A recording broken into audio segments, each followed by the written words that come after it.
Howdy folks, welcome to the gaming news for the 22nd of the 8th, 2016.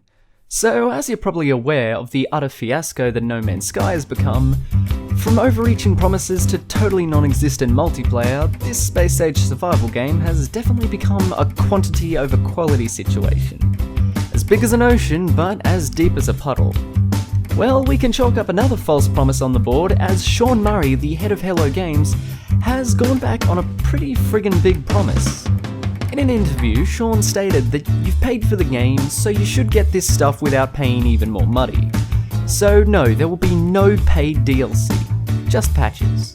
Commendable, right?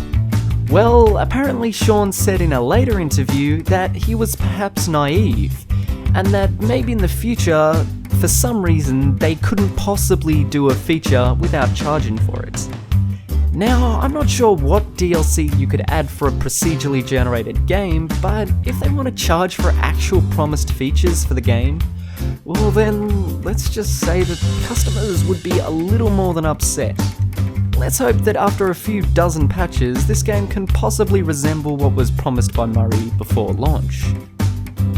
So, Gamescom has come and gone, and some pretty cool things were teased for the gaming audience, but one thing that was just so unexpected and just out of left field was the unveiling of the new entry in the stealth action Metal Gear series, Metal Gear Survive, a co-op wave-based zombie game in the similar vein to Call of Duty Zombies or Resident Evil Umbrella Corps. The game sets you in an alternate Metal Gear universe after the events of Ground Zeroes.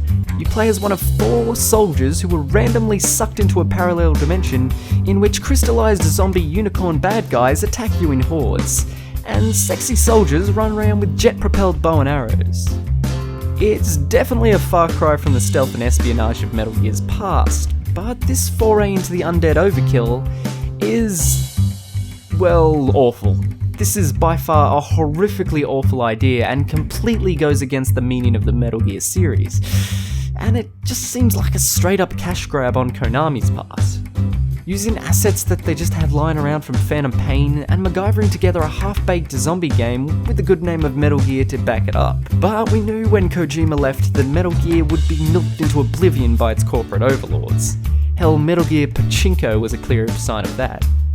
Now, who knows, maybe the game will be good. Maybe it's just a really fun zombie game. But to have the goal to use the Metal Gear name?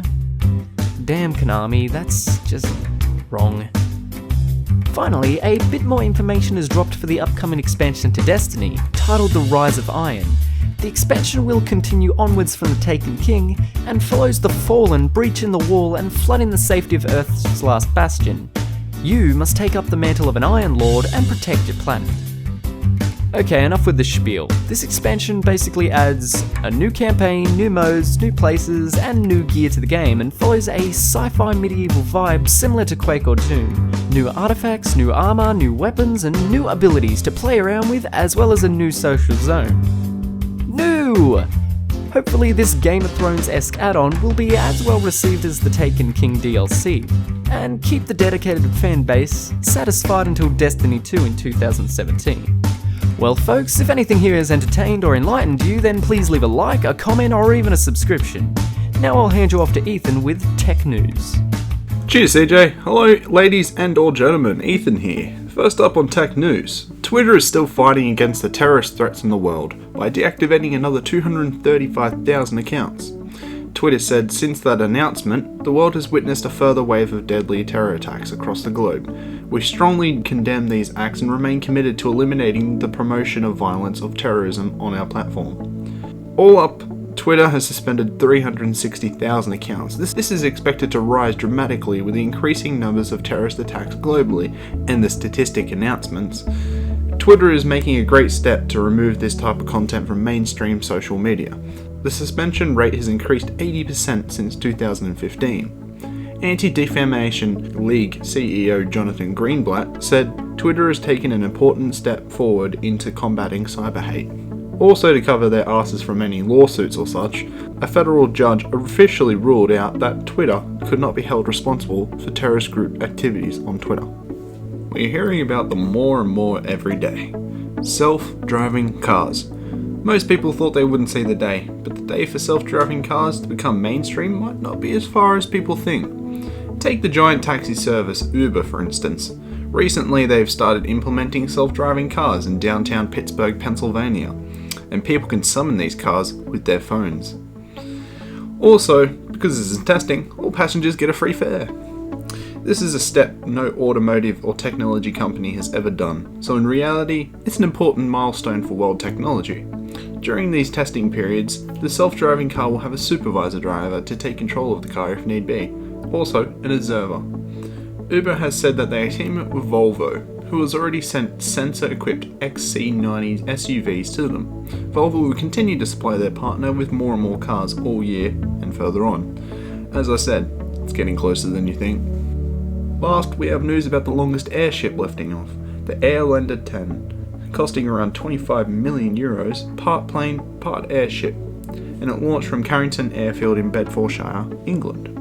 Originally, the airship was developed as a surveillance airship for the US government, but due to budget cuts, the project had to be scrapped. A British firm called Hybrid Air Vehicles was responsible for bringing the project back to life in May 2015. They claim it could be used for a variety of functions such as surveillance, communication, delivering aid, and even passenger travel. How big is this bad boy, I can hypothetically hear you saying? Well, it's 302 feet, or 92 metres long. That's almost an entire football field. The giant airship can stay airborne for around 5 days during manned flights. Maybe one day we'll get the glorious airship from Fallout 4. Only one can dream. That's all we have today for Tech News. Now to Davis with the entertainment news. Thanks, Ethan. And hello to all. My name is Davis. Welcome to Entertainment. Before we start, I've come down with a horrible cold, so apologies in advance for sounding like a duck. Back in July, we got a good look at Bill Skarsgård as the new Pennywise the Clown for the remake of the famous Stephen King movie, It. But now, thanks to Entertainment Weekly, we get to see the new clown's outfit and a bit of character portrayal. Emmy-winning costume designer Janie Bryant has certainly delivered a costume and look that will get fans talking. The costume itself doesn't show any colour, which makes it look all the more horrific. Here's what Bryant had to say about the costume. The outfit definitely incorporates all these otherworldly past lives, if you will.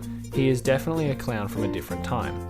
There is almost a doll-like quality to the costume, the pants being short, the high waistline of the jacket, and the fit of the costume is a very important element. It gives the character a childlike quality. It's definitely creepy looking, but you just can't look away. What do you think of the design? Let us know down in the comments. We still have a long wait until we can pay $15 to shit our pants, with the movie releasing September 8th, 2017. The Deadpool movie was a great success for Marvel. Deadpool was not only a great fun flick that finally vindicated poor Ryan Reynolds in a superhero movie after the disasters that were Blade Trinity, X-Men Origins, and Green Lantern, it also shattered records for an R-rated release, causing Hollywood to rethink its entire strategy regarding the content of blockbusters. However, even with that in mind, fans are concerned on studio interference by Fox Studios trying to have their input on an otherwise perfect sequel. This has caused a bit of a battle between director Tim Miller, aka the man we all need to thank for the Deadpool movie, and Fox themselves. If you saw Deadpool, which if you didn't, the hell is wrong with you more than likely know about the sequel that is coming and you know that Cable will be in the film. Because Deadpool said so, and if Deadpool says so, then Deadpool fucking says so. There have been many rumours about who is going to be cast to play Cable, including Dolph Lundgren, Ron Perlman, and more recently Kyle Chandler. But it seems that Fox really wants Liam Neeson to be the face as Cable, even though Ron Perlman is clearly the obvious choice, but whatever. Studio input isn't necessarily a bad thing, but hopefully after the job Tim Miller did with the first movie, Fox doesn't force upon him an actor that he's less than excited about. Not to say that Liam Neeson isn't a good actor, he's great in fact, but I for one just can't see him as Cable, and I think the fans will agree.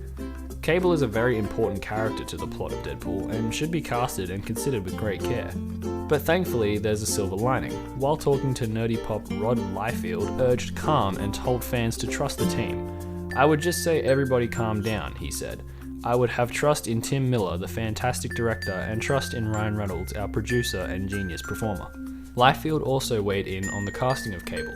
The news about Fox pushing Liam Neeson probably broke too late. Liefeld did offer his thoughts on Kyle Chandler as playing Cable by saying, Kyle Chandler is one of the best actors in Hollywood. People trip over themselves to work with him. I would just trust in the people that gave you Deadpool to figure out what is best. Deadpool is expected to arrive sometime 2017 or 2018. Take as much time as they need, I say. And I think that's going to wrap it up here. Thank you all for watching, and from all of us here at Awesome Productions, stay awesome.